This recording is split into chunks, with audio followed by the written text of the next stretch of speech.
antes de cantar ou depois? Podemos fazer antes de cantar, então. Então tá, Então vamos lá, nós já estamos Santo, online. Tá? Já estamos online. Muito boa noite a todos Boa noite a todos. que vão participar. Boa noite a todos que vão ver esse vídeo. Oi, seja muito bem-vindo, muito bem-vinda. Eu gostaria de agradecer, Divaldo, a sua presença, agradecer pela sua disposição, pela sua ajuda, por estar aqui com a gente. Pode começar então, Edivaldo. Eu que agradeço. Você pode começar orando. Vamos invocar o Espírito Santo para que nos dê fortalecimento espiritual e muita unção para que nós podemos fazer essa palestra com muita fé. Vinde, Espírito Santo, enchei os corações dos vossos fiéis e acendei neles o fogo do vosso amor. Enviai o vosso Espírito e tudo será criado. E renovareis, que instruísse os corações dos vossos fiéis, ciemos retamente todas as coisas. Por Cristo Senhor nosso. Amém. Pronto, Antônio, estou à sua disposição. deixa eu começar aqui com uma musiquinha que eu acho que tem muito... Companheiros de caminhada. Meu nome é Edivaldo José. Isso. Eu estou... Oi? Você vai cantar? Vou começar aqui com uma musiquinha que tem muito a ver com trabalho, né? Com missão. Uma música do Zé Vicente que é bem bonitinha. O Deus que me criou, me quis, me consagrou para anunciar o seu amor. O Deus que me criou, me quis, me consagrou para anunciar o seu amor. Eu sou como chuva em terra seca. Eu sou como chuva em terra seca, para saciar, fazer brotar. Eu vivo para amar e para servir, para saciar, fazer brotar. Eu vivo para amar e para servir. Nós vivemos, né? Para amar e para servir. Amém. Para amar e servir, ajudar, sempre. né? E para estar à disposição, né? da nossa comunidade, para ajudar no que a gente puder ajudar, né? E eu gostaria muito de te agradecer, Edivaldo, pela disposição de poder estar aqui. Você que trabalha à frente na paróquia, você que está atuando, sempre atuou com a gente, está ali, é companheiro do dia a dia, e também, para muita gente que não sabe, é teólogo, né? Então, eu gostaria que você se apresentasse. Por favor, se apresente, conte para a gente quem você é. Tá bom. Eu que agradeço, Antônio, o seu convite, o da Priscila, a todos os amigos. Eu tenho visto todas as lives boas, com o Edson, com o Antônio, com a Shirley, muitas lives boas, e vou procurar ajudar na medida do possível dos meus conhecimentos que eu tenho na teologia, na minha vivência de igreja.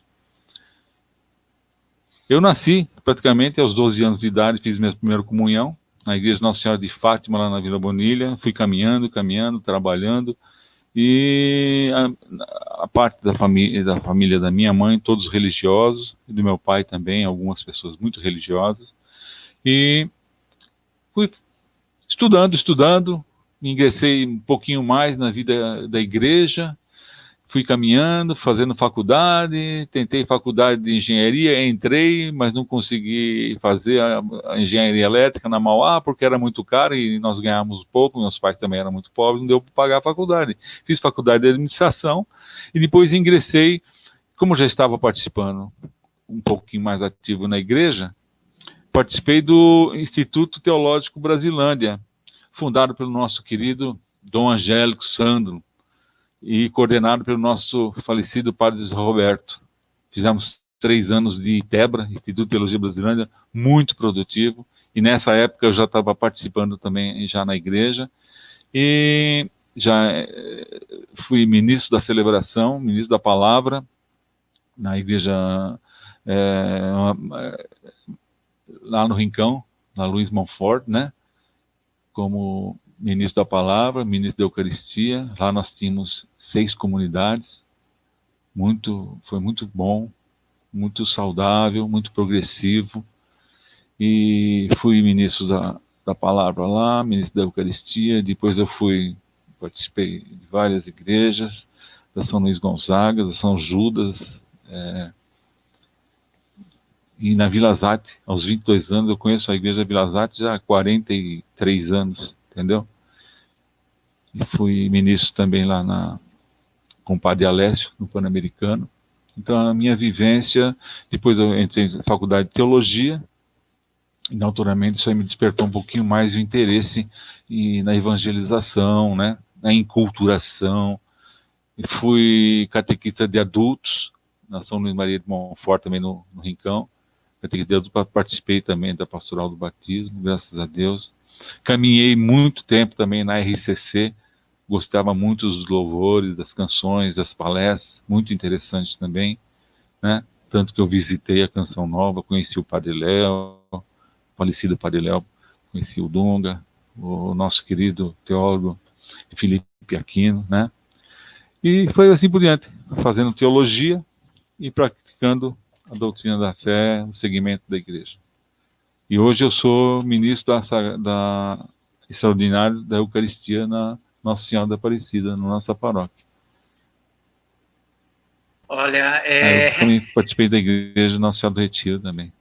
Então, é legal a gente conhecer as pessoas, né, Edivaldo? Porque, assim, normalmente a gente vê no convívio, agora nem tanto, né, porque nós estamos muito online, mas nos dias passados de missas normais, né, a gente via as pessoas, mas normalmente a gente não sabe o que a pessoa faz, não sabe como que a pessoa, o que a pessoa tem de conhecimento, de bagagem, né?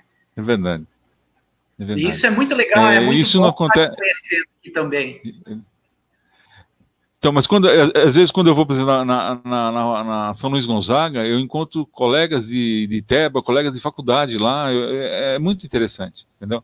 Mas eu nunca deixei de fazer as minhas leituras, os meus conhecimentos, ler os livros, né, os decretos, todo esse processo da igreja, né, os ensinamentos, os direcionamentos, isso é muito importante. E sempre acompanhando as reflexões diárias, isso é muito importante, entendeu?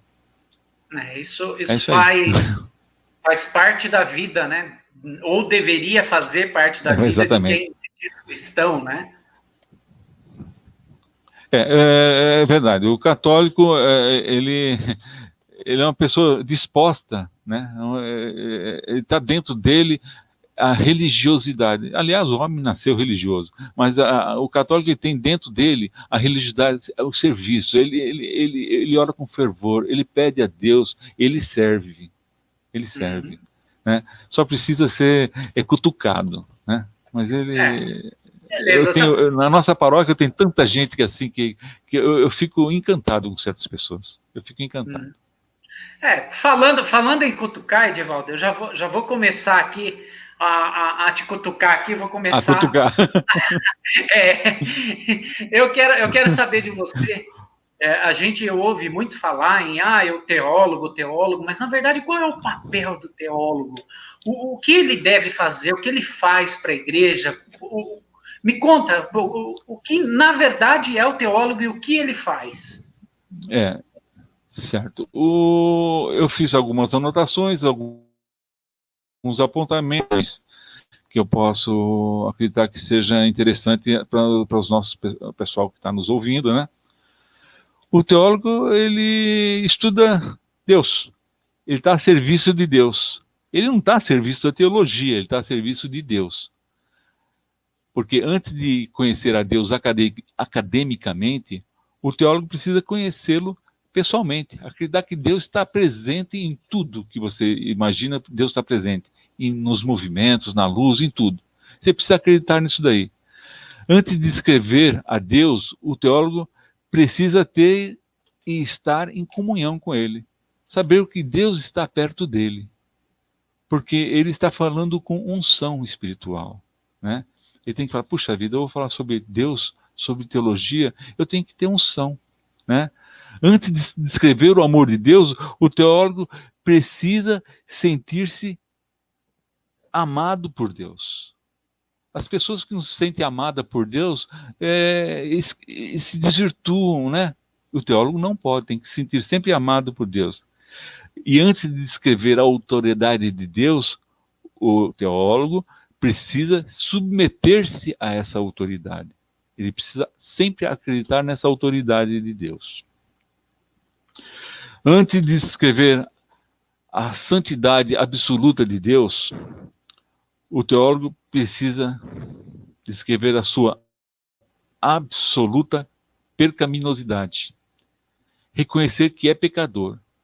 Todos nós somos pecadores, a nossa igreja é pecadora. Então ele precisa se reconhecer também pecador, entendeu? Antes de mencionar a sabedoria de Deus, o teólogo precisa confessar a sua ignorância. Saber que ele não é sabedor de tudo. Ele precisa aprender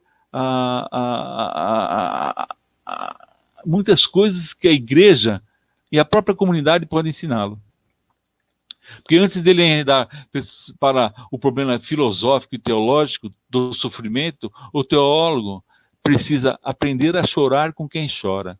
Precisa alegrar-se com quem se alegra. O teólogo precisa ter essa postura, entendeu? Antes de explicar as coisas mais profundas e misteriosas da teologia, o teólogo precisa ser honesto consigo mesmo e com os outros. E admitir, por exemplo, que as cartas de Paulo e outras passagens da Bíblia há coisas realmente difíceis de entender.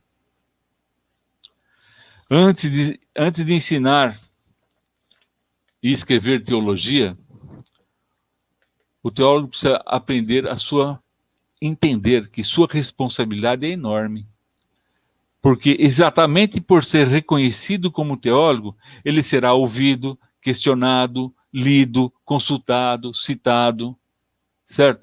E ele tem que estar ungido para que ele possa professar palavras de ensinamento e de direcionamento, entendeu?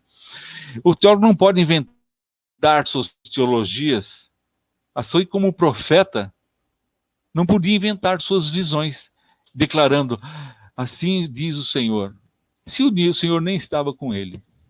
Então, o teólogo não pode inventar teologias. Existem normas, existem procedimentos da teologia que precisam ser seguidas, sempre com a unção do Espírito Santo de Deus. O teólogo não pode ser frio e nem seco. Ele tem que declarar com toda a empolgação, com toda a sua empolgação, que Deus é amantíssimo, que Deus é graciosíssimo, que Deus é justíssimo, que Deus é misericordiosíssimo, que Deus é puríssimo, que Deus é santíssimo, que Deus é sapientíssimo e que Deus é terribilíssimo. O teólogo tem que declarar isso daí. Tem que saber questionar, tem que saber ter firmeza no que ele fala.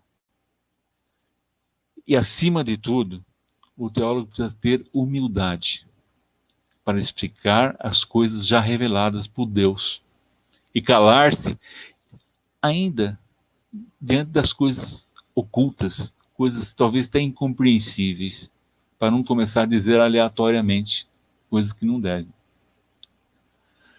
O teólogo precisa caminhar lado a lado com a fé e com a razão. E se em algum momento ele tiver que abrir mão entre a razão e da fé, deve ficar com a fé. Isso está enunciado no documento do Papa João Paulo II, em 1998. O documento se chama Fides et Ratio, Fidelidades e Razão. um documento muito interessante que os catequistas, os estudiosos podiam ler, que fala muito sobre a razão e a fé. Um documento proclamado pelo Papa, nosso querido Papa João Paulo II. O teólogo não deve destruir, ele tem sempre que construir. Construir com palavras, com afeição, com direcionamentos, fazer a reflexão em grupo, um entendimento mútuo da palavra. O teólogo, ele se obriga a separar o trigo do joio, a verdade do mito, a revelação da tradição, a visão verdadeira de tudo da visão falsa, do bem e do mal. Saber separar a luz das trevas, o doce do amargo, a vontade de Deus da vontade própria. Ele deve sempre saber separar isso daí, o teólogo. O teólogo tem o compromisso de insistir, isso é muito importante. O teólogo tem a obrigação de insistir na unicidade de Deus. Deus é único. E condenar a pluralidade de deuses, de seitas, tanto de ontem como de hoje. O surgimento de novas seitas. O teólogo, ele é único. Ele estuda a palavra de Deus e a palavra de Deus é única. Ele tem que deixar de lado essa pluralidade de deuses. O teólogo tem a obrigação de equilibrar a bondade e a severidade de Deus, o perdão e a punição, a vida eterna e a morte eterna, a graça e a lei. Isso é muito importante. O teólogo é um fracasso quando não menciona que Deus amou tanto o mundo que deu seu único filho por uma só razão. Para que ninguém fosse condenado, mas tivesse pela fé de Deus, a fé em Jesus, plena e eterna salvação. O teólogo que não menciona que Deus amou o mundo e que não enviou o seu Filho para a salvação e indicar a salvação, a santificação, a ressurreição, esse teólogo está deixando para trás tudo que ele aprendeu da doutrina da fé. No mundo atual, o teólogo necessita do diálogo e a ciência, sabendo-se que a ciência deve respeitar a teologia como a teologia deve respeitar a ciência e caminharem juntos. Né? Por isso, o teólogo deve saber expressar-se em linguagem rigorosa, mas inteligível. Eu já disse há alguns momentos. Sempre contextualizar-se, né? E constantemente deve realizar própria crítica, mas nunca desobedecer o magistério da igreja. Né? A contextualização é muito importante. Né? O teólogo ele tem conhecimentos, mas os procedimentos ficam por conta do magistério da igreja. Tanto que o magistério da igreja também tem todo esse conhecimento que o teólogo tem. Todos estudaram teologia, todos estudaram psicologia, filosofia, né? E o teólogo, quando faz teologia, ele necessita de outras ciências paralelas para ajudá-lo no conhecimento, no seu fortalecimento, na sua aprendizagem, né? O teólogo tem sempre que colaborar com a igreja, na catequese, nos eventos, em palestras, nas ações da igreja, nas ações sociais, muito importante, sempre mantendo a humildade.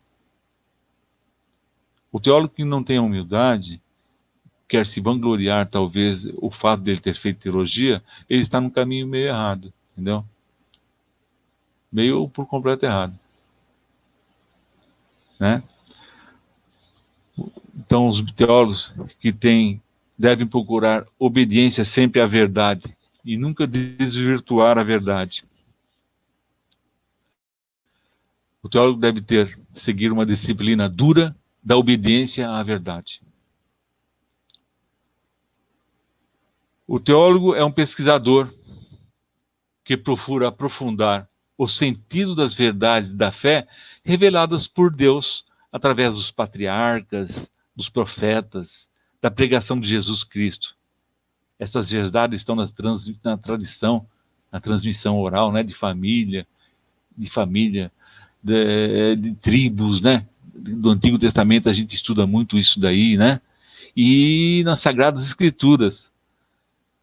Por isso que o teólogo estuda a Bíblia Sagrada auxiliado por ciências, outras ciências auxiliares que auxiliam ele a estudar a teologia, como, por exemplo, a linguística, a arqueologia, a história, a filosofia, e hoje estudamos um pouco também a psicologia, né? Tudo isso faz parte do estudo do teólogo. Assim como todos os documentos emanados pela Igreja, através dos séculos, né? A fim de ilustrar e transmitir ao povo de Deus o conteúdo dos artigos da fé. Importante, né? É difícil, a vida de estudante de teologia é difícil, né? Nós fizemos, por exemplo, trabalhos dentro da Faculdade de Teologia com grupos de trabalho externo, grupos de 2 ou 3 estudantes de teologia. Nós estávamos querendo verificar quais os procedimentos das igrejas católicas e das igrejas evangélicas em relação à doutrina da fé, ao conhecimento catequético, ao ensinamento da Bíblia, né? E como que era ministrado o batismo nessas diversas igrejas evangélicas, qual que era tida pela nossa Igreja Católica como válido o batismo. Encontramos igrejas fundamentalistas, rigorosíssimas, e encontramos algumas igrejas evangélicas e pentecostais com um procedimento de ensino bíblico maravilhoso. E eu não gostaria de citar, mas vou citar. A Igreja Batista, por exemplo, ela tem um procedimento de ensino da Bíblia maravilhoso. Maravilhoso. E a Testemunha de Jeová não batiza, porque não acredita em Jesus, não acredita na Santíssima Trindade. Então, tem esses dois. Então, é muito importante que o teólogo faça. Nós fizemos esse trabalho de campo muito interessante, entendeu? E deixa eu te perguntar uma coisinha. A Igreja Católica é maravilhosa.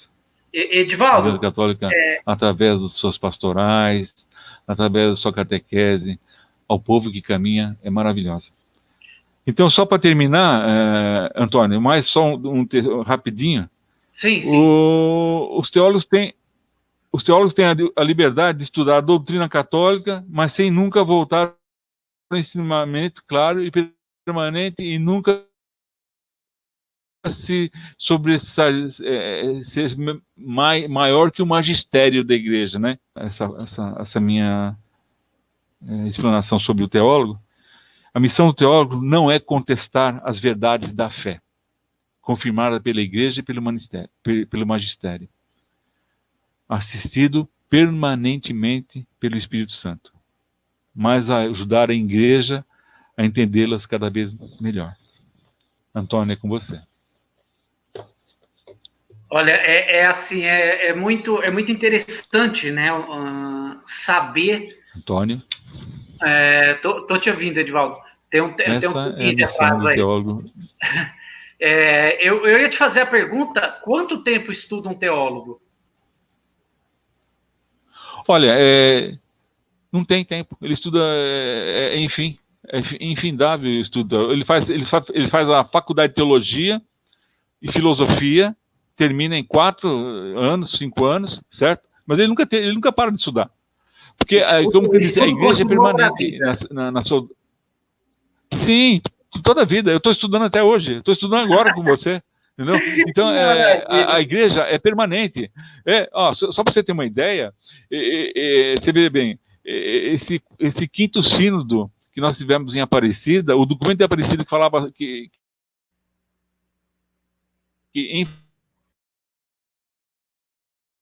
enfatizou muito sobre missiologia, o documento, sei lá, refletir sobre esse documento. Maravilhoso esse documento de Aparecida. E não é só esse, outros documentos, entendeu?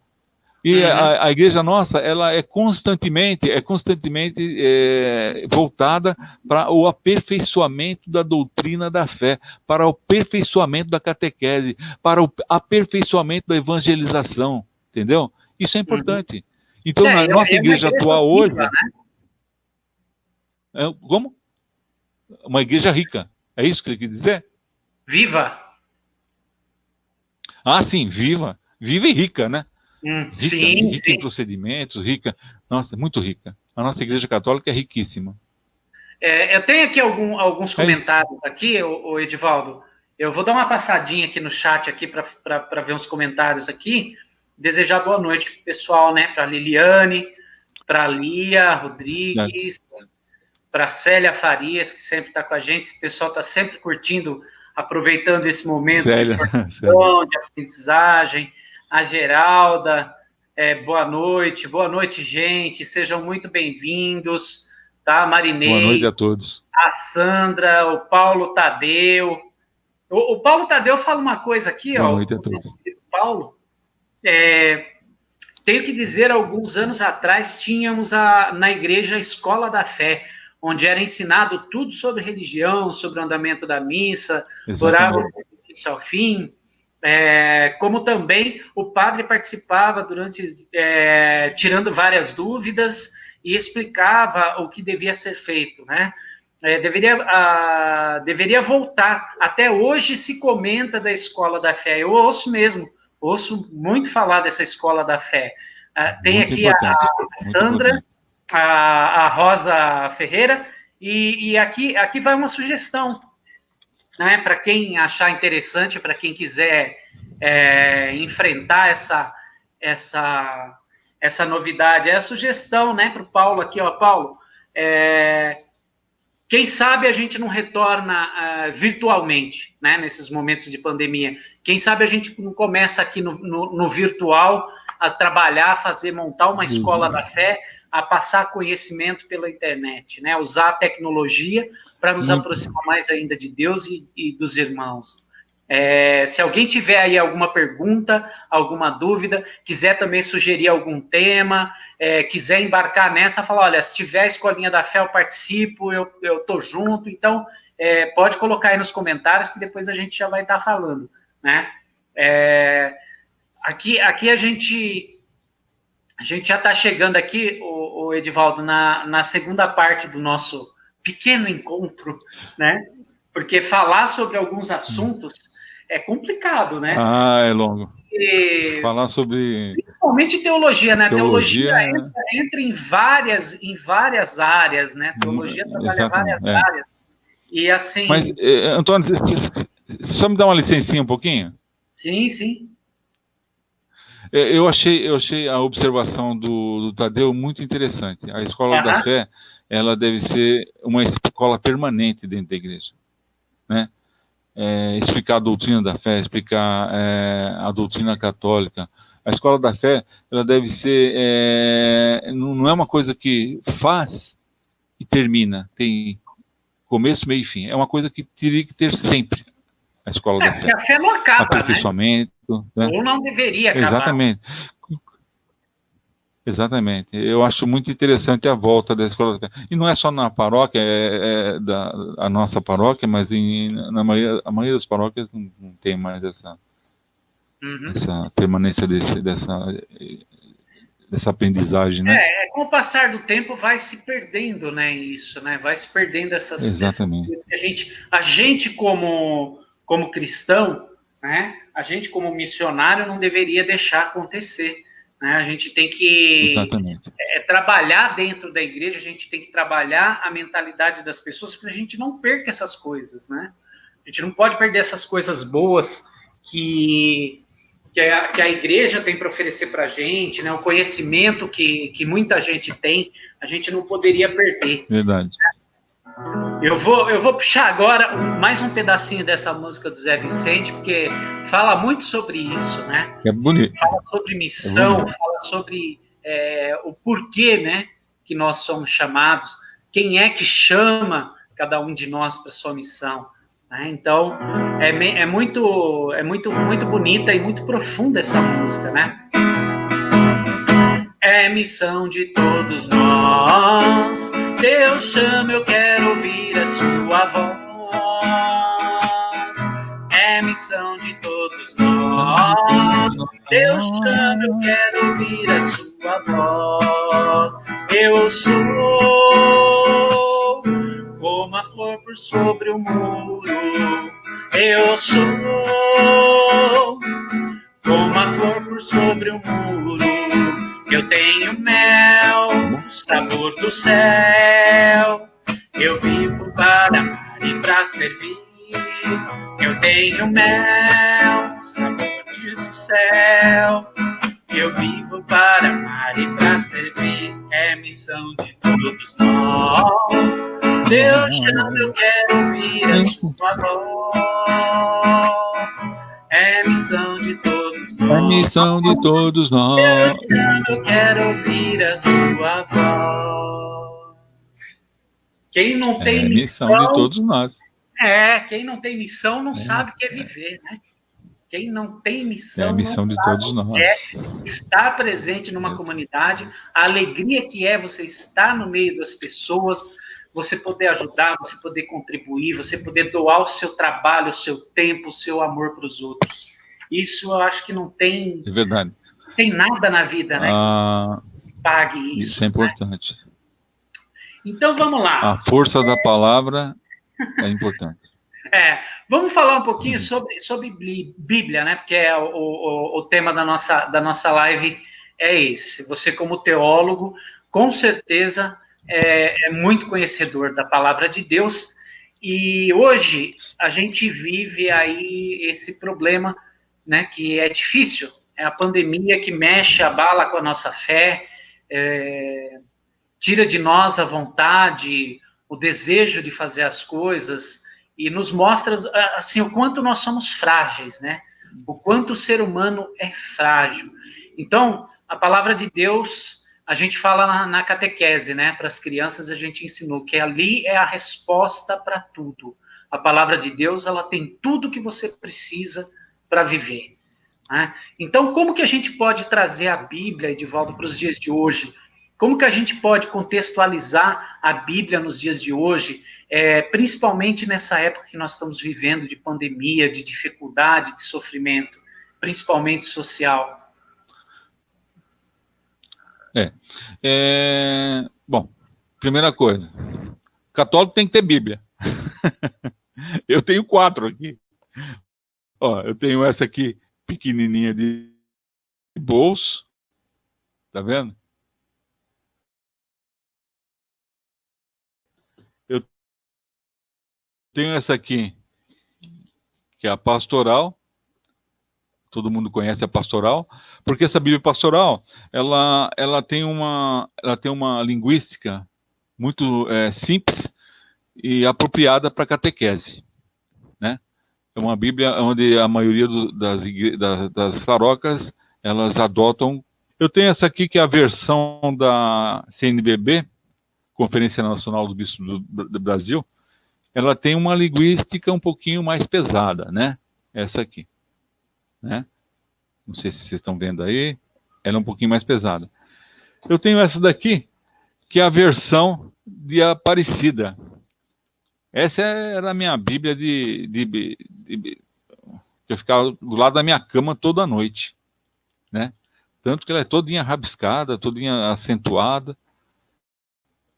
E ela é uma Bíblia mais santificada, mais voltada. A gente sente que ela tem voltado muito para a oração, a de Aparecida. E eu tenho essa Bíblia aqui, que é a Bíblia do teólogo. Essa Bíblia, versão de Jerusalém, diretamente da Vulgata, né? É de Jerusalém. Essa aqui, vocês podem observar que ela é bem mais grossa.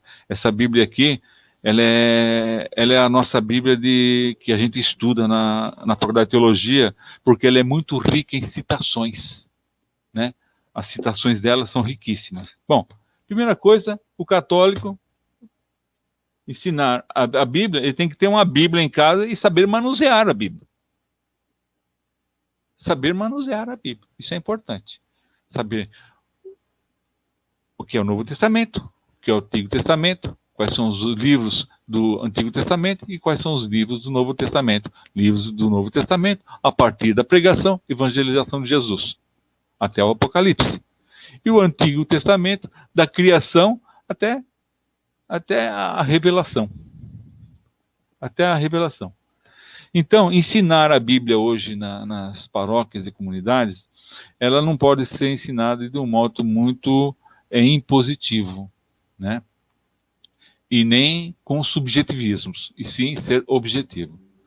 E hoje, na nossa atualidade, na nossa vida moderna, muito informatizada, muito tecnológica, você vê que os jovens hoje, eles gostam de computador, eles gostam de coisas mais que eles possam pesquisar, que eles possam, né, se dá um texto, por exemplo, de um determinado livro e faz para eles uma liçãozinha de casa que eles têm que pesquisar no computador e trazer um resumo. Esse resumo pode ser escrito, pode ser por vídeo, sabe, de qualquer jeito. Então, o jovem, ele não gosta de muita coisa complicada, entendeu? Então, o ensinamento da Bíblia hoje, ela tem que ser muito amena, ela tem que ser muito mais inteligível e saudável, né? Porque a palavra de Deus, a palavra de Jesus, os ensinamentos de Jesus, a pregação de Jesus, é uma pregação simples, e às vezes de gestos, né? Então, a nossa Bíblia é apregoada de gestos. É gestos de bondade, é gestos de carinho, é gestos de gratidão, é gestos de abraçar o irmão, de cumprimentar, de sorrir, né? Então, a Bíblia, ela tem que ser levada um pouquinho mais para esse lado de confraternização, né? E não muito no lado teológico bruto, entendeu? Naturalmente que nós vamos ter momentos em que o ensinamento da Bíblia, na catequese de crianças, por exemplo, ela tem que conter dinâmicas. Porque a criança gosta mais, os jovenzinhos de 12, 13, até 14 anos, eles gostam muito de dinâmicas, né? E o catequista tem que ser criativo. Ele tem que ter dinâmicas que levem a criança a ficar contente em fazer aquela dinâmica e saber que dentro daquela dinâmica existe um ensinamento de Jesus, um ensinamento da fé, entendeu?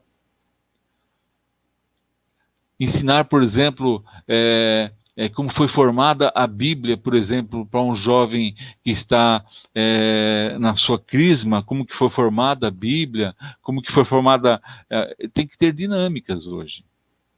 Hoje, a nossa teologia, a Bíblia nossa, ela tem que ser levada para a igreja através das nossas catequeses, das nossas pastorais, com um pouco de dinamicidade. Entendeu? É natural. Você vai assim, ter textos para ler, vai ter documentos para analisar, mas a dinâmica é muito importante. Sem contar que quando a gente fala em ler a Bíblia, né? Às vezes a gente fala para o jovem, vamos ler a Bíblia. Aí o jovem fala, ixi, ler um livro, né? Já começa a encarar dessa forma, já começa a entender, já começa a criar aquele, meu Deus do céu, é muito complexo, eu não sei mexer nisso aqui. E através dessas dinâmicas eu acho que a coisa flui mais, né? Porque como é que a gente como é que a gente vai competir com o Facebook, com o Instagram, com essas coisas que estão aí? É difícil, né? É complicado. Porque, viu, Antônio, antes de você falar para o jovem, vamos ler a Bíblia, cria uma situação. Cria uma situação. Se você criar uma situação, por exemplo, vamos supor, nós vamos ler vamos ler a parábola de Jesus, o filho pródigo. Você vai falar para o jovem, vamos refletir um pouquinho sobre a parábola do filho pródigo. Ou uma outra parábola, vamos só dar como exemplo o filho pródigo. Você vai criar uma situação em que o jovem, depois você vai falar, então vamos ler esse texto aqui, Vamos ver se esse texto está de acordo com isso que nós, essa situação que nós criamos. Pô, eu criei uma situação, puxa vida, o meu irmão, ele abandonou a escola. Eu tive um irmão que ele abandonou a escola, por quê? Ah, não sei, ele seguiu um caminho diferente, ele conheceu uns amigos aí, ele, sei lá, ele começou a ir para um caminho diferente e acabou até indo embora de casa, né? Pegou um dinheiro lá com o meu pai e foi embora. Mas depois ele voltou, né? Uma situação assim, né? Aí, se você criou essa situação, aí o jovem fala, puxa vida, o cara foi embora, depois voltou, ainda pegou dinheiro do pai, né? Meu? Que acontecimento estranho, depois ele voltou, né? Como que será que vai ter esse sentido, né? Aí você vai no texto. Aí você vai no texto e fala assim, olha, vamos ler esse texto aqui, vamos ler essa parábola aqui de Jesus. Aí eles vão ler a parábola de Jesus e vão começar a tirar conclusões. Puxa vida, puxa, aconteceu isso, o recebimento foi isso, o retorno, né? Ele se salvou de uma situação difícil que ele estava lá fora, que bom, né? Então, é um exemplo. É um exemplo. Com vários exemplos. Eu tomo muito, por exemplo, as parábolas de Jesus, porque ler a Bíblia do Antigo Testamento é um pouquinho mais complexo. Entendeu? Porque aí você tem que ver que a caminhada de um povo estava numa situação difícil, né? Então, em que situação estava o povo, né, lá? Uma situação difícil. Então, criar situações hoje para depois você enveredar por um texto bíblico no Antigo Testamento é um pouco mais difícil, mas no Novo já é um pouco mais fácil, entendeu? Então, eu acho que a Bíblia ela tem que ser direcionada para os jovens hoje, né? Dessa maneira, de uma forma dinâmica, entendeu? Opinião minha, subjetiva, e eu não quero levar a conclusão nenhuma. É uma certo. Ideia. Deixa, eu acho. Outra pergunta. Eu não sei se você está de acordo comigo, né, Antônio? Não, mas eu tô, porque eu acho assim, tudo que está na Bíblia, tanto no Antigo como no Novo Testamento, a gente vive isso hoje, né? Exatamente. A Bíblia é um dos documentos mais atuais do mundo e mais atemporais, porque ela serve para qualquer momento que você esteja vivendo, né? A Bíblia ela foi atual quando eu nasci, quando eu fiz catequese, porque tinha-se os mesmos problemas, as mesmas soluções, ela é hoje e ela vai continuar sendo, né? E o papel, acho que o papel da igreja, dos catequistas, a gente tem muito disso, né? A Priscila, eu, os catequistas ali da Vila Zate, é trazer a Bíblia realmente para a realidade do que se vive, né? Porque sem isso, você não consegue passar a transmitir a fé, né? Como ela tem que ser transmitida. Agora, uma outra perguntinha. Antônio, Oi. Só posso fazer uma colocaçãozinha, Antônio? Sim, claro. Para você ver, né? Nós estamos passando por uma pandemia terrível, né? Sim. Mas você já observou que nós passamos também algumas pandemias no Antigo Testamento? Sim. Nós tivemos pandemias, não tivemos? Já. Quem lê a Bíblia sabe que tivemos pandemia. Sabe da quarentena que foi pedido para ser feito, né? Passar o sangue do cordeiro na porta, ficar em casa. Não, mas no Antigo, eu estou falando do Antigo Testamento, as grandes pestes, né? As grandes pestes que aconteciam, né? Nos povos, eles resistiam de alguma forma, entendeu? Sim. Mas tudo passa, tudo, né? Pode falar, Antônio. Continua, né? Tudo volta ao normal. O normal nunca mais aquele que já foi, né? É um novo normal. Né? A gente tem que aprender com as dificuldades, né? As dificuldades que a gente aprende muito, entendeu? Sim. Agora, como que eu uso a Bíblia, Edivaldo, nessa questão do isolamento, né? A Bíblia pode me ajudar em algum momento quando eu estou meio, sei lá, hoje eu amanheci muito triste, muito deprimido, porque eu só estou vendo coisa ruim na televisão, só estou vendo notícia de morte, só estou vendo problema. Como que eu posso utilizar a Bíblia para, nesse momento de pandemia, nesse momento de isolamento, ajudar a minha fé, cultivar a minha fé. Como que eu posso fazer isso? Dá uma dica para a gente, você que conhece. Eu vou. Você me desculpa, eu vou dar uma opinião pessoal minha, como que eu estou agindo, porque eu estou dentro do grupo de risco, né? Então eu vou dizer para você como que eu estou agindo. Eu estou em isolamento, me precavendo normalmente, acompanhando todas as normalizações, normas do Ministério da Saúde, da OMS, né? Em relação à máscara, gel, essas coisas todas. Muito bem. Na higiene da casa, tudo, higiene pessoal. Muito bem. Mas o que às vezes provoca na gente esse sentido de estar desanimado, puxa vida, quantos acontecimentos, né? Puxa vida, quanta gente morrendo, quantas famílias tristes, né? Nossa, quanta que precariedade no abastecimento de medicações, de CPIs, etc. EPIs, né, etc. Mas por que a gente fica assim? Porque a gente quer ficar atualizado das informações. Então, se você liga uma TV, o assunto hoje é só Covid-19. Se você liga um rádio, é só Covid-19. Se você lê um jornal, Covid-19. Então você fica sempre se abastecendo de muitas informações negativas. Eu pessoalmente, eu gosto de um jornal, mas eu não fico muito ligado a jornal, não. Eu gosto sempre de fazer leituras. E você tem que se apoderar da Bíblia nesse momento de pandemia de uma forma muito prática. Como eu disse já, que nós temos os textos diários, né? Desse livrinho Deus Conosco, a gente pode acompanhar, porque a gente acompanha nas missas, mas as missas é de quarta, sexta, sábado, domingo, né? Eu acho, né? Então, mas nós podemos acompanhar as leituras diárias.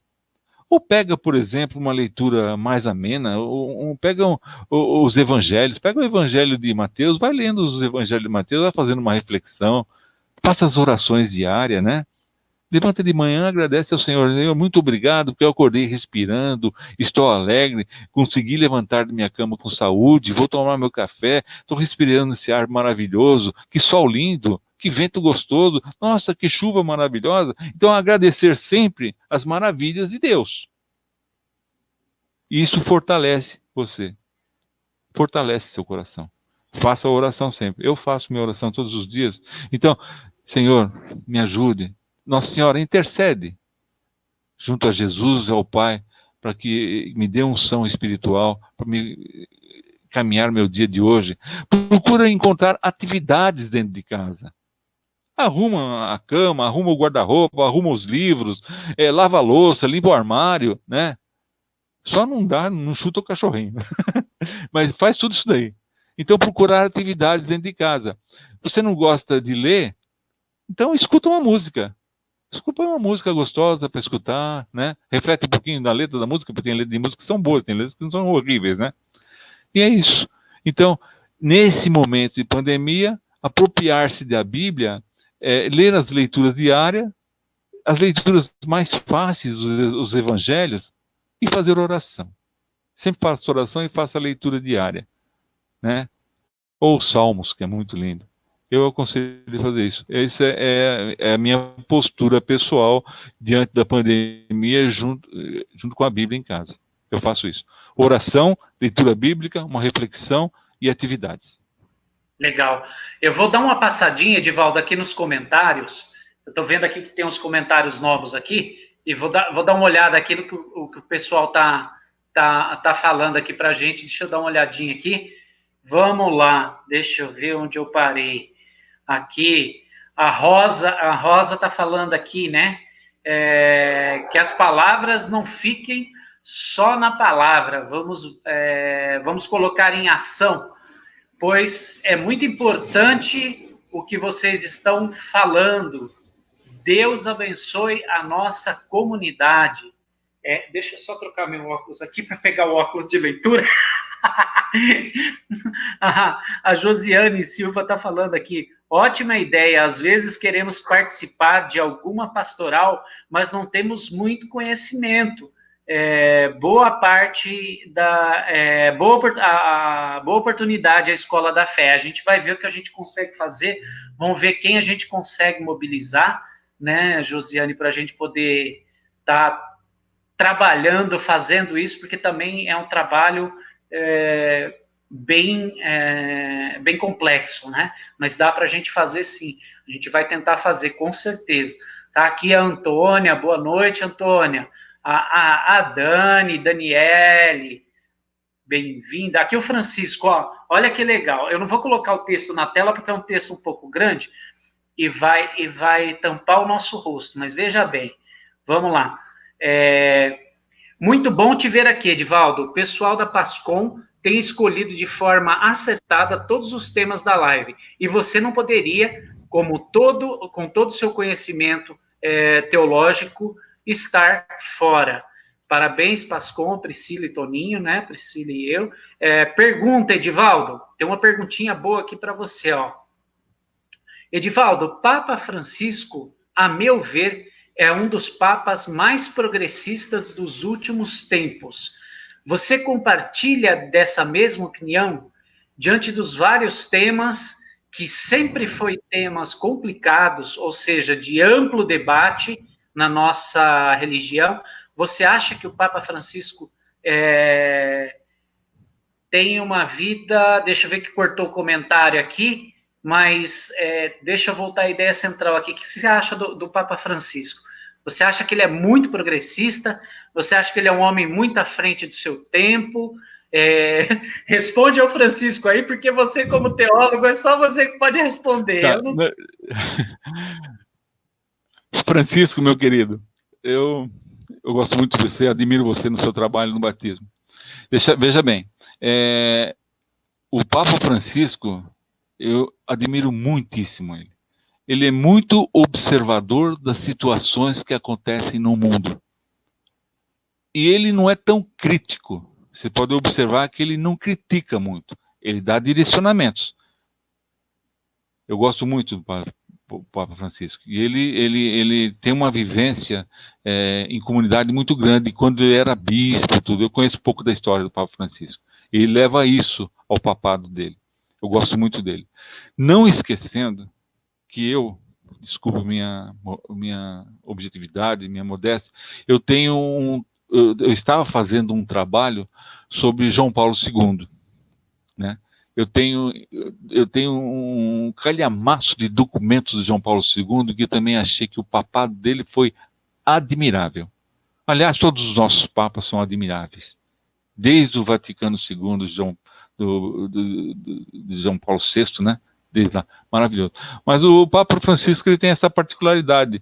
Ele é meio latinizado, né? Ele é meio latinizado, então ele tem essa forma carinhosa de tratar as pessoas, né? Ele gosta de abraçar, como João Paulo II também gostava. Eu acho muito interessante quando um Papa abraça uma criança, principalmente uma criança negra, né?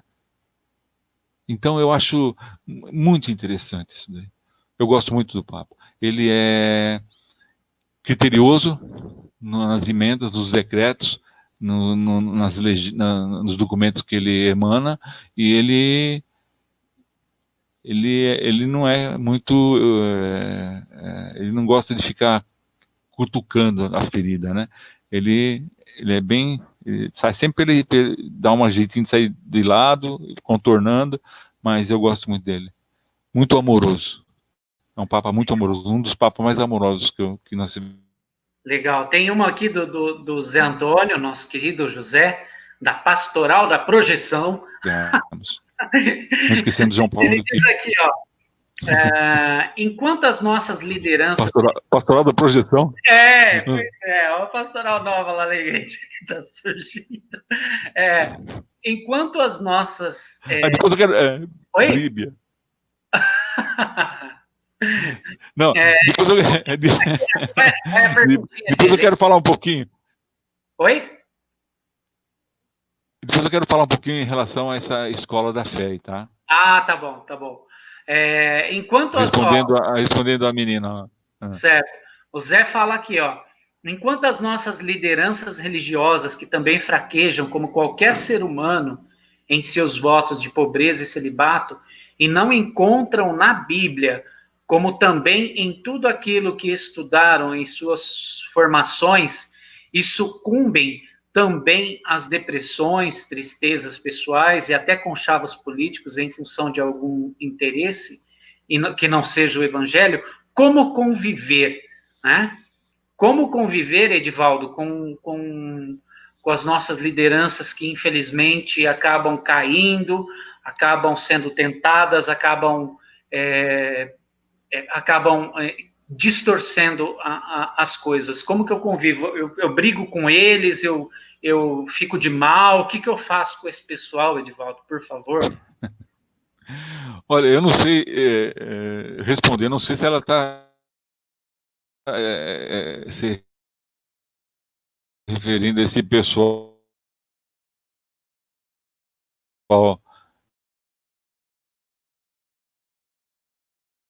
vocacionado, sacerdotal, né? Mas todos nós, católicos, né? Eu particularmente sou contra envolver. Eu tenho observado que muitas reflexões, principalmente do Evangelho, elas ficam de momento de um determinado país, né? Eu acho que levar saúde, saúde espiritual, ela tem que levar direcionamentos e não provocar contestações, né? Então eu sou um pouquinho contra esse desvirtuamento reflexivo da palavra de Deus, tanto por parte de ministros das palavras, como todo o magistério. Naturalmente, política e fé têm que ser estudados. Nós temos documentos da igreja que tratam do assunto de política e fé, como trata de doutrina e fé também, né? Eu acredito que muitas pessoas, elas talvez não encontrem caminhos dentro da igreja, justamente por estarem contra a certas atitudes, né? Que nós não podemos agora, não podemos ficar citando atitudes, mas nós podemos pensar que não podemos gerar conflitos, e calar-se é muito bom. Em relação à palavra, a gente fala, a nossa querida moça falou certo aí, falar às vezes é mais fácil, né? Refletir é fácil, a ação é difícil. Por isso que a igreja se preocupa muito, sempre se preocupou com isso. Sempre se preocupou com isso. Todos os concílios que nós tivemos, os documentos foram muito variados em relação à evangelização, à enculturação, a SEBS, a missiologia, entendeu? A nova evangelização. A igreja sempre esteve preocupada com o povo, com o pobre, com o pastoreio, né? Mas a desvirtualização do caminho leva as pessoas a partirem para uma igreja pentecostal, para uma igreja evangélica, né? E porque às vezes ela não está vendo frutos, né? Eu acredito que a nossa igreja ela precisa ser mais evangelizadora e dar mais poder às pessoas que estão dentro da igreja, de poder cultivar mais a palavra e exercerem atividades mais concretas em relação ao seu semelhante, às pessoas mais abastadas, mais pobres, aos doentes, a visita, a ajuda profissional, a ajuda médica, a ajuda em alimentação, uma série de atividades que a igreja pode exercer, entendeu? Só que precisa de operários, precisa de pessoas para trabalharem, entendeu? A messe é grande, né? Então, eu acredito que nós podemos mudar muita coisa. Nós podemos mudar muita coisa, basta termos vontade e despertar isso nas pessoas certas para fazer essas atividades. Só que é difícil, né? Mas me conta, não é impossível. Me conta quando foi fácil. Me diz quando foi fácil trabalhar na igreja. Nunca foi fácil. O Chico reformulou a pergunta dele aqui, ó. Desculpa, minha pergunta não foi bem elaborada. Eu quis dizer, diante dos temas complexos, você acredita que o Papa Francisco obterá êxito frente a esses temas? Porque ele é bem polêmico, né? O Papa, ele demora para falar, mas quando ele fala, ele causa, né? Não. Os temas mais complexos do Papa, que o Papa, os temas mais complexos, talvez sejam os temas mais complexos da vida, o que está acontecendo no mundo, né? As atitudes que estão, atitudes políticas, atitudes de excesso, né? Talvez, né? Porque não é levar a complexidade da palavra de Deus às pessoas. Isso não. Por isso que nós temos direcionamentos catequéticos em relação a isso daí. Agora, ele deve estar muito preocupado com as atitudes de observadores, com atitudes políticas principalmente, com atitudes de grupos intolerantes, né? Então, eu acho que a forma mais prática é dizer com objetividade, com tranquilidade, formular documentos, vai virar uma bola de neve toda essa situação. E o Papa está ciente de toda a situação que está acontecendo no mundo. Ele sabe disso. Mas como eu falei para você, o Papa, ele é crítico, mas ele também é ponderado. Ele fica um pouquinho na sua, entendeu? Ele não é, sabe? Eu conheço esse Papa ele é muito, ele é muito gente, muito inteligente e inteligente. Verdade. Bom, Edivaldo, a gente já está com uma horinha aqui de live já. Já deu uma hora. Já passou, pensar que nós estávamos em meia hora. O tempo passa muito rápido. Nossa. E assim, eu queria ver com você se você podia indicar algum livro, alguma leitura, alguma coisa específica para as pessoas que queiram conhecer um pouco mais de teologia, que estejam a fim de conhecer um pouquinho mais. Sim. Por favor, eu sei que você trouxe aí algumas coisas aí para apresentar para a gente. Caiu aqui, ó. Aqui. Tá me escutando, Antônio? Sim. Normal. Tá. É o seguinte, eu tenho alguns livros para as pessoas que estão iniciando a caminhada dentro da igreja. Bom, eu já falei da Bíblia, né? Então tem que ter a Bíblia lá, uma Bíblia mais acessível, né? Não com uma linguagem muito teológica, mais complexa, mas uma linguagem um pouquinho mais simples, né? Então eu aconselho sempre a pastoral, né? E veja bem, tem alguns livros aqui. Primeira coisa, quando nós estávamos fazendo teologia, nós tínhamos alguns livros aqui. Eu vou indicar um livro aqui esse a pessoa tem que ter na cabeceira, que foi editado pela CNBB. Sou católico e vivo a minha fé. Esse livrinho pequeno aqui, ó. Pequenininho, cheio de questionamentos, muito interessante, com as orações, uma série de direcionamentos. Toda pessoa precisa ter esse livrinho aqui. Sou católico e vivo a minha fé. Precisa ter esse livro aqui. Né? E muita gente vai na missa e não sabe o rito da missa, não sabe o ritual da missa, né? Começa de um jeito, termina de um jeito, eu vou esperar até. Então precisa saber o rito da missa, precisa conhecer os sacramentais, né? Precisa conhecer um pouco das orações, né? Das preces, o significado, né? Então, esse livro aqui, que foi feito pelo padre Luiz Cecchinato, é a Missa Parte por Parte. Todo católico tem que ter esse livrinho aqui. Eu estou mostrando livrinhos didáticos, livrinhos... Esse eu tenho. Livrinhos calmos, livrinho calmo. Eu não vou complicar a leitura do livro, não.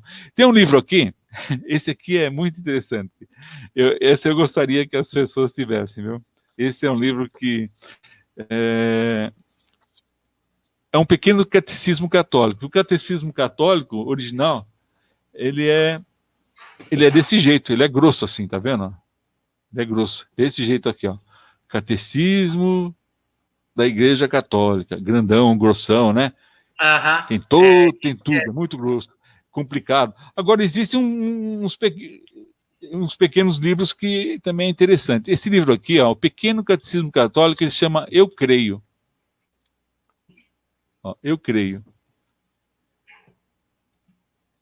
Esse daqui é o credo nosso, né? É o nosso credo, creio em Deus Pai, Todo-Poderoso. Então, é o credo colocado o trechinho, cada trechinho, e feito uma reflexão maravilhosa de cada trechinho. Creio em Deus Pai. Então, vai haver 4, 5 páginas, por exemplo, para dizer o que quer dizer esse creio em Deus Pai, né? A reflexão do credo é muito interessante, entendeu? Agora, eu tenho aqui alguns documentos da igreja também. Ó. Por exemplo, quem quer ser ministro da palavra, né? O documento 52 da CNBB, né? Ele fala sobre o direcionamento do ministro da palavra. O João tem esse daqui, ó. O João deve ter esse aqui, né? É o documento 52 da orientação para a palavra de Deus, entendeu? Que é interessante. Agora tem um outro documento aqui também, que é o documento de Aparecida, né? Esse último documento desse quinto sínodo, né? Que nós fizemos de Aparecida, Conferência Geral do Episcopado no Caribe, que mostra o direcionamento missionário, né? E tem do documento de Aparecida, ele tem o original e tem o resumido. Os dois são muito interessantes, que também, se pudesse ler, é interessante. Um infindável número de livros em relação à catequese, entendeu? Eu tenho aqui do padre José Flávio Manati, eu chamo ele teólogo. Nossa, ele era a homilia dele era uma catequese. Fabuloso. E ele escreveu esse livro aqui, Catequese na Comunidade, né? Também muito bom, muito interessante, do padre José Tardan. Muito interessante, né? Agora, para quem quer se aprofundar, quem quer conhecer um pouquinho de arqueologia, esse livro é pesado, eu vou mostrar. Esse livro aqui, ó. E a Bíblia tinha razão. E a Bíblia tinha razão. Do Werner Keller, A Bíblia Tem Razão. Esse livro aqui, ele é essencialmente arqueológico. Ele mostra praticamente todos os documentos encontrados, né? Desde dos manuscritos de Qumran até pedras, inscrições, outros papiros, né? Muito interessante. Muito interessante. Ele mostra realmente a caminhada do povo de Deus, e é interessante. E tem outros livros. Esse aqui que eu falei, eu acho que eu devo ter falado da sinopse, a sinopse dos 4 evangelhos, que é muito interessante também, das edições paulíneas, que faz a comparação das parábolas de Jesus nos 4 evangelhos. Todos os evangelhos praticamente falam das mesmas parábolas, mas de uma forma linguística diferenciada. É muito interessante. Né? Legal. Por aí vai. Agora, eu não posso indicar livros mais pesados, né? Que nem esse de arqueologia, é um livro pesado, porque às vezes não é o que as pessoas estão precisando, entendeu? Não, mas já tá ótimo para quem quer se aprofundar mais. Em relação a filme, eu vou citar só 2 filmes. Sim. Que a pessoa tem que assistir. Primeiro é um filme que foi passado há 30, 40 anos atrás, nem sei se tem aí ainda em videotecas, essas coisas, que se chama A Bíblia. Esse filme é maravilhoso, a Bíblia, entendeu? Que mostra desde a criação, mostra tudo. É muito interessante. É um filme que demora de 3 a 4 horas, né? Nossa, Ganhou não sei quantos prêmios. E em relação à caminhada de Jesus, tem uma infinidade de filmes. Recentemente passou um filme na televisão que se chamava o Judar Ben-Hur, não sei se você assistiu. Judar sim, Ben-Hur. E nesse filme, ele mostra realmente o que acontecia antigamente. Nesse filme, mostra a passagem de Jesus lá. Você viu, né? Jesus caminhando, né? Jesus, né? Mostra o sim. martírio de Jesus. Tudo. É Aham. interessante isso, né? Então é isso que a gente tem que assimilar. Bom, Edivaldo, Pronto, Antônio, pode falar. a gente já está aqui com 1h10, a gente já está caminhando aqui para a finalização. Eu gostaria Você de. sabe que eu tenho uma carta, eu tenho uma leitura para fazer, né? Ah, é verdade, é verdade. Então faça, homem, faça, homem. A minha leitura preferida. Eu vou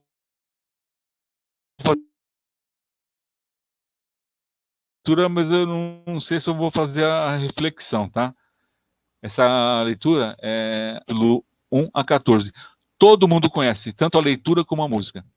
Eu vou ser rápido, tá? Ainda que eu fale a língua dos homens e dos anjos, se não tiver amor, serei como bronze que soa, ou como símbolo que retine.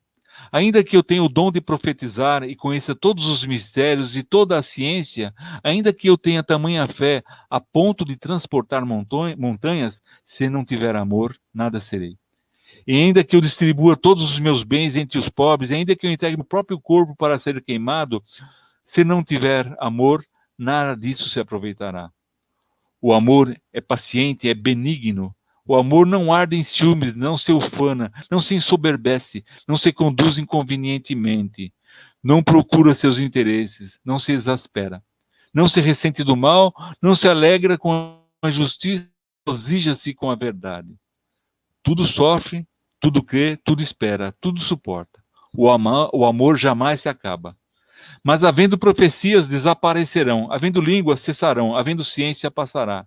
Porque em parte conhecemos, e em parte profetizamos. Quando, porém, vier o que é perfeito, o que é imperfeito será abolido. Quando eu era menino, falava como um menino, sentia-me como um menino. Quando cheguei a ser homem, desisti das coisas próprias do menino. Porque agora vemos como espelho, obscuramente, então veremos face a face. Agora conheço em parte, então eu conhecerei como sou conhecido. Agora, pois, permanecem a fé, a esperança e o amor. Entre os três, porém, o maior deles é o amor. Esse é o texto meu, que eu levo sempre comigo. E eu sempre Mara- reflito ele com as pessoas. Maravilhoso. Edivaldo, Toninho. eu Oi. só tenho que te agradecer por você ter doado o seu Obrigado, tempo. eu que agradeço. Muito obrigado pelo seu Eu que carinho, agradeço. por estar aqui. Que Deus abençoe Espero que as pessoas... a sua vida. Obrigado. Né? E eu vou dar uns recadinhos aqui para a gente já caminhar para o final já, que nós estamos aqui Espero com... espero que as pessoas tenham gostado. a gente vai perguntar, a gente vai perguntar. Eu queria aproveitar esse momento e falar um Tá bom. pouquinho, Depois você me fala. falar um pouquinho da nossa campanha, Quero Te Ver de Novo, da campanha da região da Pascom, da região da Brasilândia, né, que é uma campanha de conscientização sobre o momento que nós estamos vivendo de pandemia, um momento assim muito difícil, muito complicado, e que temos que nos resguardar, né, nos cuidar e cuidar de quem a gente ama. Então, se você quiser participar da campanha, se você quiser divulgar essa campanha, a hashtag é Quero Te Ver de Novo, e nós temos na página da Pascom um perfil de foto para você colocar na sua foto também e divulgar essa campanha, tá? Eu quero falar também um pouquinho das missas Inclusive essa campanha, ela já ficou famosa lá nos Estados Unidos, num portal de notícia, né, católica lá nos Estados Unidos, onde eles levaram um pouco, fizeram uma reportagem boa e transmitiram para as comunidades lá o que a gente está fazendo aqui para poder ajudar, né? Domingo, nós temos as missas de domingo, às 10, nós temos também as missas de quartas e sextas, às 19 horas, a missa, por enquanto, só online. As igrejas continuam com restrição, né? Então, nós temos que respeitar, esse é um momento de reclusão, não tem jeito, né? Quero falar também um pouquinho da próxima live, que nós vamos ter um convidado muito especial, que ele vai dar um testemunho de um caso real que ele passou, né? Que ele viveu. Ele teve, ele contraiu a Covid e viveu situações difíceis, momentos difíceis, preocupantes, né? Mas graças a Deus superou, passou. É o nosso grande amigo Carlinhos. Ele é ministro da Eucaristia, está sempre com a gente na igreja, participa já há muito tempo. Então vai ser agora no sábado, às 19 horas, tá? Eu convido você para assistir, convido você para divulgar essa live, porque ele também, claro, como profissional da saúde, vai passar algumas dicas muito importantes de conscientização, de como você agir. Ele vai contar para a gente o que ele sentiu, quais os medos que ele passou, tudo que ele viveu dentro dessa situação. Tá? Então, convido você para assistir essa live, porque é bem interessante e é um caso real que a gente conhece, né, de uma pessoa que teve a Covid e, graças a Deus, conseguiu superar. Bom, quero desejar uma boa noite a todos, agradecer a todos que ficaram até agora, agradecer também a todos que vão ver esse vídeo depois. Eu gostaria que você compartilhasse, que você divulgasse esse conteúdo, porque é um conteúdo de formação e é muito importante para a gente, tá? Edivaldo, mais uma vez, muito obrigado. Que Deus te abençoe. Gostaria que você deixasse uma mensagem final para a gente. Eu gostaria que todas as pessoas tivessem um amor no coração. Algumas qualidades, algumas virtudes inerentes à pessoa humana. A paciência, a bondade, a generosidade, a humildade, a delicadeza,